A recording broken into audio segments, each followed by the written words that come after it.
Study IQ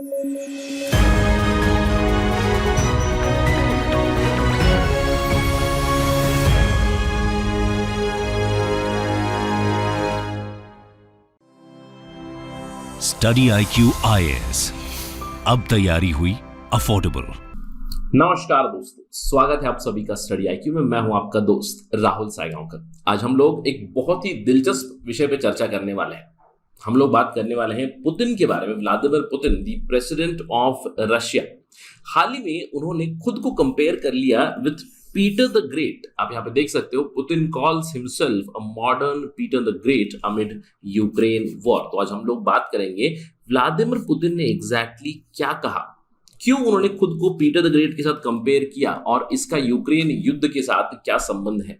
ये सारी चीजें हम लोग जानने की कोशिश करेंगे। स्पेशली हम लोग बात करेंगे इस एम्परर के बारे में, पीटर द ग्रेट, जिसके साथ पुतिन ने खुद को कंपेयर किया। He drew parallels with him. Why did he do it, ये भी हम लोग समझेंगे। और जो पुतिन ने यहाँ पे किया, इस चीज को क्या कहते हैं, इस फिनोमेना को क्या कहते हैं, ये भी हम लोग समझेंगे। और बात करेंगे क्या ये पहली बार ऐसी चीज हुई है। Will talk about the evidences of these things happening before also. तो ये सारी चीजें समझेंगे हम लोग in this particular video. To get to know all these things, मेरे साथ बने रहिए टिल द वेरी एंड। चलिए चर्चा शुरू करते हैं। लेकिन उससे पहले, अगर आप यूपीएससी सिविल सर्विसेज की तैयारी कर रहे हैं तो आपके पास सुनहरा मौका है। स्टडी IQ ने पहली बार फाउंडेशन कोर्स शुरू किया हुआ है। फाउंडेशन कोर्स में ऑनलाइन लाइव क्लासेस आपको मिलेगी। जनरल स्टडीज की preparation for prelims and mains both. काफी एक्साइटिंग फीचर्स है इस चीज के। Personal guidance, one on one personal guidance, group mentorship आपको मिलेगी। ऑनलाइन लर्निंग है तो घर बैठे आप लाइव क्लासेस कर सकते हो। लाइव इंटरैक्टिव क्लासेस, जहां पे अगर आपको डाउट है तो इमीडिएटली आप डाउट पूछ सकते हो। इसके अलावा आपकी कंटिन्यूअस इंप्रूवमेंट के लिए टेस्ट सीरीज चलेगी। जैसे ही ये कोर्स कंप्लीट हो जाएगा, 10 महीने का आपके लिए शेड्यूल बनाया गया है। इन 10 महीनों में जैसे ही कोर्स खत्म होगा तो आपकी टेस्ट चलेगी, MCQ की test for prelims, answer writing quality बढ़ाने के लिए आपकी मेंस टेस्ट भी चलेगी। और आप जानते हैं कि स्टडी IQ का हमेशा स्टूडेंट फर्स्ट अप्रोच चलता है। स्टडी IQ का उद्देश्य यही है कि हम लोग ज्यादा से ज्यादा लोगों तक पहुंचे, क्वालिटी एजुकेशन प्रोवाइड करें at affordable prices. So this is a very high quality course and in terms of affordability it costs you just 25,000 rupees। 25,000 रुपए का ये कोर्स है। अभी फिलहाल इसके ऊपर डिस्काउंट चल रहा है। अर्ली बर्ड डिस्काउंट भी चल रहा है। अगर आप पहले 200 में हैं जो यहाँ पे एनरोल करेंगे तो आपको ये कोर्स केवल 20,000 रुपए में मिलेगा। और अगर आप कोड इस्तेमाल करेंगे राहुल लाइव तो ये आपको 18,500 में ही मिलेगा। 18,500 में 10 months classes with 900 hours of live classes for you for general studies UPSC civil services preparation। और क्लासेस शुरू हो रही है 20 जून 2022 से। ज्यादा जानकारी के लिए just visit our website studyiq.com। आप हमारा ऐप भी डाउनलोड कर सकते हैं फ्रॉम गूगल प्ले स्टोर। चलिए चर्चा पर चलते हैं। जैसे कि मैंने आपको बताया, हाल ही में Russian president Vladimir Putin he paid tribute to the great tsar of Russia. Tsar मतलब जो रशिया के पहले किंग थे, उन्हें कहा जाता था जार, PSAR, और CZAR भी यहाँ पे स्पेलिंग इस्तेमाल की जाती है। पीटर द ग्रेट क्यों? क्योंकि 350th बर्थ एनिवर्सरी थी पीटर द ग्रेट की। और इस एनिवर्सरी पे एक इंटरेक्शन हुई। दिस वाज द इंटरेक्शन जहां पे ही प्रेज्ड पीटर द ग्रेट और उनके लाइफ से एक इंसिडेंट को उन्होंने बताया। और उन्होंने बताया कि he wasn't seizing anything but he was just taking them back। यानी कि पीटर द ग्रेट ने जो किया था 350 साल पहले या 300 साल पहले, वो कुछ नया नहीं था। उन्होंने जो रशिया का था उसे वापस लिया था। और मैं भी कुछ यही कर रहा हूं। I am not seizing anything, I am just taking what is ours. इस तरह से उन्होंने पैरेलल्स ड्रॉ किए अपने बीच और पीटर द ग्रेट के बीच। यानी कि हिस्टोरिकली जो रशिया का था हम बस उसे वापस ले रहे हैं। उन्होंने ये बताया। व्हाट डिड ही से एग्जैक्टली? पुतिन ने इस इंटरेक्शन में कहा कि एक सॉवरेन नेशन में और एक कॉलोनी में अंतर है। A country can either be a sovereign और अ कॉलोनी। आप उसे जो भी बुलाएं। कॉलोनी वो होती है जो अपने खुद के डिसीजन नहीं कर सकती। यानी कि अ कंट्री और अ प्लेस, यहाँ पे he was talking about Ukraine, if it can not make it sovereign decision, it is a colony and we have to take back what is hours.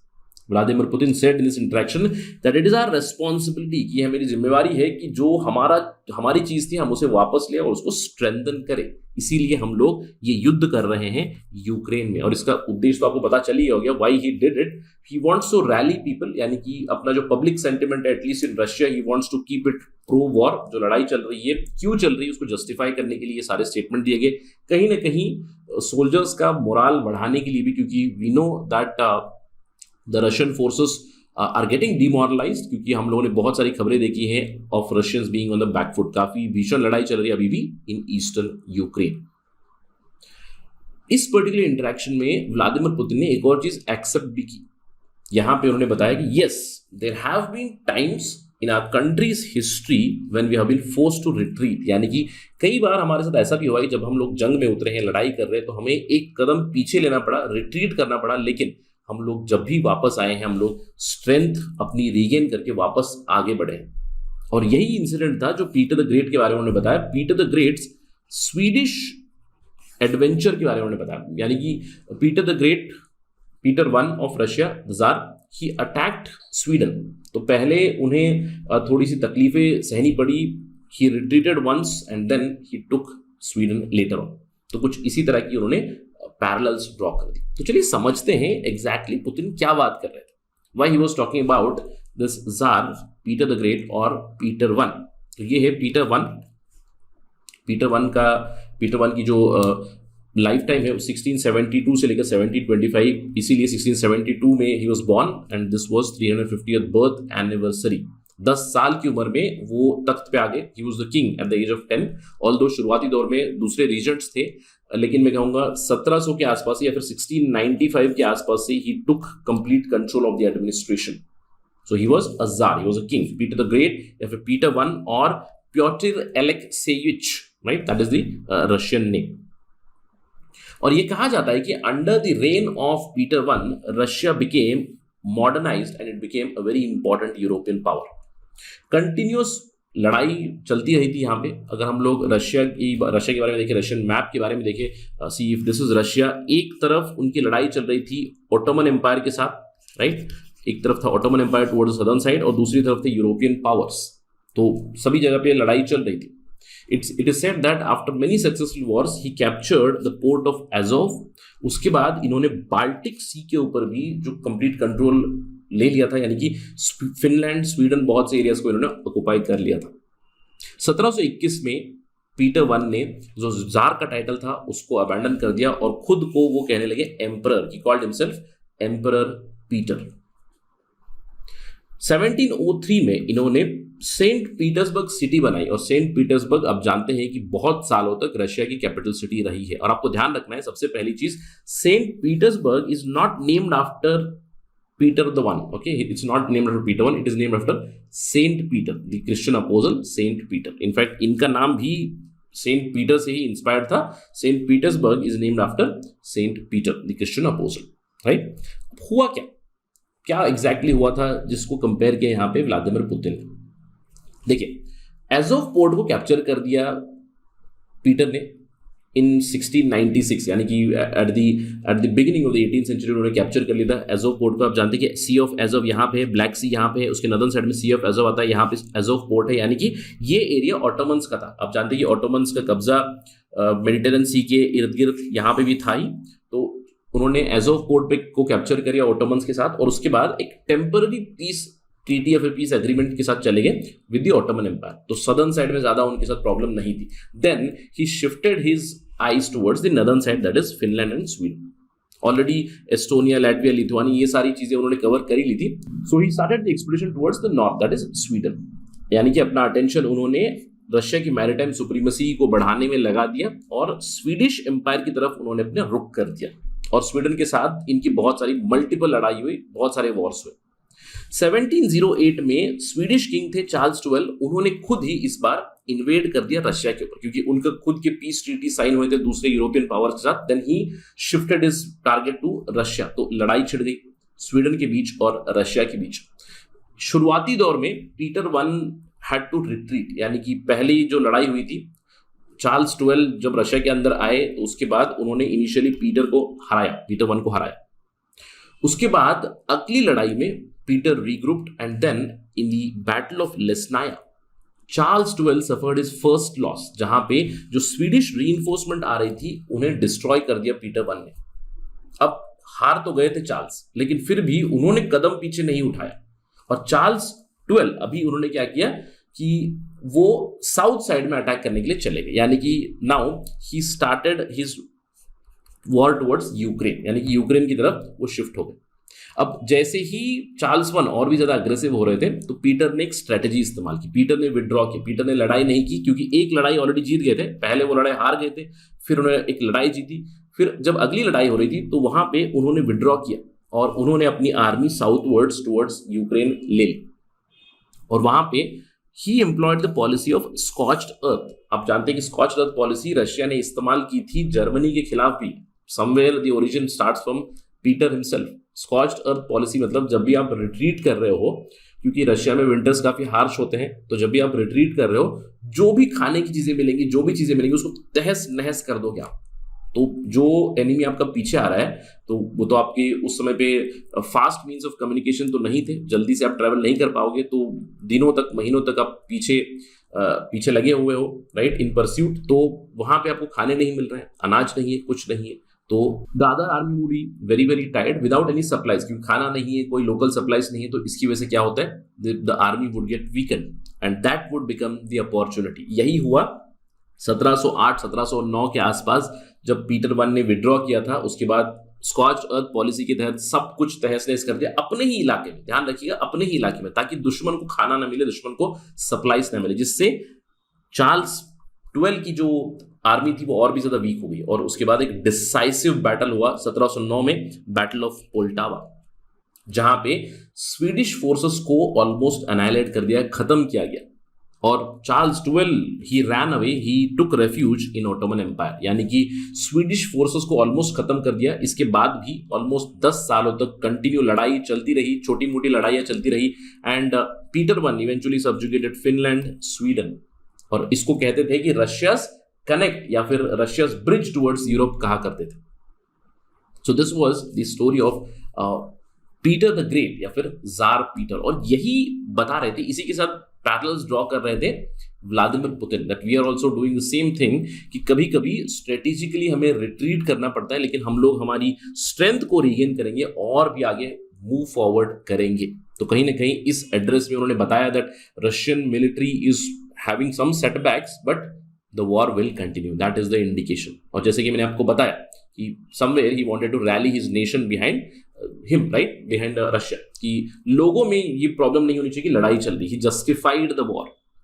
अब इस चीज को कहते क्या है, what do you call this thing, क्योंकि इतिहास को इस्तेमाल करके आप अपने जो इंटेंशन है, अपने जो वॉर मोटिव से उन्हें आप जस्टिफाई कर रहे हो, this is called as historicism. अब आपको ध्यान देना है, historicism per se is not bad, historicism is a term जिसे हम लोग इस्तेमाल करते हैं, an approach to explain the phenomena, यानी कि अभी जो चल रहा है, प्रेजेंट में जो चल रहा है, या फिर जो भी फिनोमेना है उसको एक्सप्लेन करने के लिए हम लोग इतिहास के एविडेंसेस को लेते हैं, इतिहास की सोशल कल्चरल प्रैक्टिसेस को लेते हैं, उसको स्टडी करते हैं और हम लोग एक्सप्लेन करते हैं existing phenomena.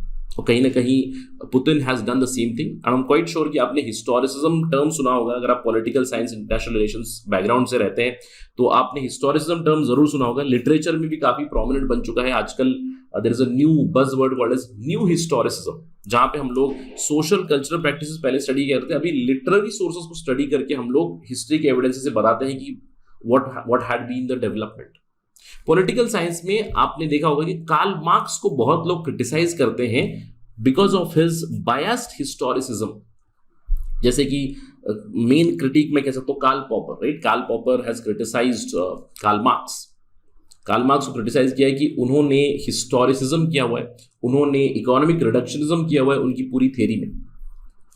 Karl Marx used to say that the history of hitherto society is a history of class struggles, यानी कि इतिहास में जब भी आप इतिहास के पन्ने खोल के देखोगे तो हमेशा ही क्लास स्ट्रगल चली है। पहले मास्टर थे, स्लेव थे, मास्टर स्लेव के बीच लड़ाई चली, फिर लैंडलॉर्ड्स थे, सर्व्स थे, पेजेंट्स थे, उनके बीच लड़ाई चली, और अभी कैपिटलिस्ट और वर्कर्स के बीच चल रही है कार्ल मार्क्स के time. So he said that the history has been a history of class struggle. लेकिन बहुत से लोग क्रिटिसाइज करते हैं कि Karl Marx has gone for historicism because कई बार उन्होंने जो हिस्ट्री में पीसफुल फेजेस थे उसे उन्होंने मिस आउट कर दिया, यानी कि हिस्ट्री को अपने हिसाब से उन्होंने मोल्ड कर दिया है, अपनी थ्योरी के हिसाब से उन्होंने मोल्ड करके एक्सप्लेन किया है।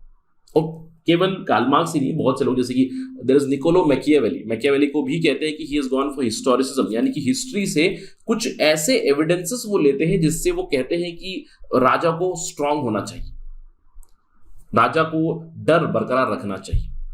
अब जैसे कि मैंने शुरुआत की थी, historicism per se is not bad, historicism is just a phenomena to explain the existence of some phenomena using history. और बहुत सारे थिंकर्स इसको इस्तेमाल करते हैं, बट प्रॉब्लम ये हो जाती है कि वो अपने हिसाब से अपनी थ्योरी को एक्सप्लेन करने के लिए सेलेक्टिव हिस्टोरिकल एविडेंसेस लेते हैं, not the complete history, right. अब इस हिसाब से हम लोग देखें तो we can talk about all the revivalist ideas, जैसे कि even Mahatma Gandhi has gone for historicism, use of history to explain the ideas. जैसे Mahatma Gandhi believed in the tenets of Vedas, right, Veda से बिलीव करते थे, वर्ण सिस्टम को use to justify, right, Ramrajya का concept है, all these things are based on the concept of historicism itself. So historicism per se is not bad, लेकिन selective historicism is bad. अब यहां पे कहीं ना कहीं पुतिन ने वही किया, और ये पहली बार नहीं है, पुतिन की हिस्ट्री ही रही है that he uses historicism for his own gain. अब जब कोविड-19 पैंडेमिक आया था उस समय पे भी ही इन्वोक्ड हिस्ट्री। कोविड-19 पैंडेमिक में उन्होंने कहा कि कोविड-19 pandemic is like the medieval Turkish invaders, जिन्होंने इन्वेड किया था रशिया के ऊपर, और हमें लड़ना पड़ेगा, हमें डट के लड़ना पड़ेगा अगेंस्ट कोविड-19। इसके अलावा हिस्ट्री को इस्तेमाल करते हुए फिर से उन्होंने एक्सप्लेन किया था कि यूक्रेन और रशिया दोनों हिस्टोरिकली यूनाइटेड थे, हम लोग कॉमन आइडेंटिटी को शेयर करते हैं, और कहीं ना कहीं यही एक शुरुआत थी, मैं कहूंगा एक इंडिकेशन थी that he might attack Ukraine. इसके अलावा he has also changed evidences, और मैं कहूंगा अपनी थिंकिंग को बदला है, स्पेशली 2008 के बाद। 2008 में जॉर्जिया के ऊपर अटैक किया था रशिया ने, उसके बाद से Vladimir Putin has been justifying Joseph Stalin. इससे पहले पुतिन ने स्टालिन को ज्यादा प्रेज नहीं किया था, लेकिन 2008 के बाद ही has been praising Joseph Stalin. Stalin को प्रेज कर चुके हैं for creating a super power and for winning the second world war. और कहीं ना कहीं उन्होंने क्रिटिसाइज भी किया है व्लादिमीर लेनिन को। Vladimir Lenin, the founder of Russia, founder of USSR में कह सकता हूँ। 1917 में रशियन रेवोल्यूशन जब हुआ था, Vladimir Lenin led it, but Putin ने उन्हें भी क्रिटिसाइज किया है, फोर फाउंडर को क्रिटिसाइज किया है, जहां पे उन्होंने कहा है कि Lenin placed a time bomb under Russia, क्योंकि उन्होंने कुछ इस तरह का फेडरल सेटअप बना दिया, उन्होंने यूएसएसआर बनाया, जहां पे उन्होंने अलग अलग सोवियट्स बना दिए, फेडरल सेटअप बना दिया, which is a ticking time bomb कि वो टूट जाएगा। इन सब चीजों से क्या पता चला कि Putin wants to create a centralised setup. जब स्टालिन को प्रमोट कर रहे हैं, इसका मतलब क्या है, सेंट्रलाइज सेटअप चाहिए। लेनिन को उन्होंने क्रिटिसाइज किया अपने हिसाब से, राइट। ऐसे बहुत सारे एविडेंस है पहले की, जैसे कि Putin has a history of praising leaders. उन्होंने अभी जैसे पीटर को प्रेज किया, इससे पहले जार अलेक्जेंडर III को भी प्रेज किया, स्टालिन को प्रेज किया, जो फॉर्मर प्राइम मिनिस्टर रह चुके हैं पीटर स्टोलपिन, उन्हें वो प्रेज कर चुके हैं, और कई सारे लीडर्स को क्रिटिसाइज भी कर चुके हैं। जैसे कि मैंने आपको उदाहरण में बताया कि जो लेस अथॉरिटेरियन लीडर्स थे, जैसे कि Lenin, Nikita Khrushchev, Mikhail Gorbachev, इन्हें वो क्रिटिसाइज कर चुके हैं।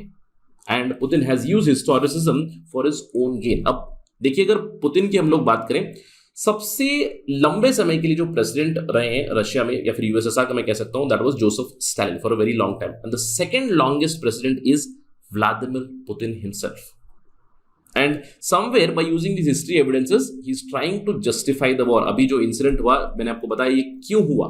कहीं ना कहीं Putin has acknowledge that Russia is on the back foot, कहीं ना कहीं उन्हें रिट्रीट करना पड़ा है, कुछ कुछ जगह पे रिट्रीट करना पड़ा है, कुछ कुछ जगह पे नुकसान हुआ है, लेकिन उन्होंने ये कहा कि हमारे देश ने जब भी रिट्रीट किया तो हम और भी ज्यादा फोर्स से आगे बढ़े।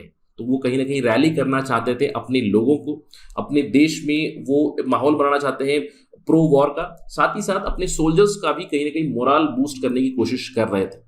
तो देखते हैं कि पुतिन की जो हिस्टोरिसिज्म थी, जो एग्जांपल थी of comparing himself with Peter the Great, will it yield fruits, will no only with time क्या होगा वॉर में। लेकिन इस पूरे डिस्कशन से हमें यह जरूर पता चल रहा है कि रशिया अगर रिट्रीट कर भी रहा है तो लड़ाई चलती रहेगी, they are going to regain strength and they are going to fight continuously, ये एक इंडिकेशन जरूर आ चुकी है। which clearly shows that the Russia-Ukraine war might not see an end very soon.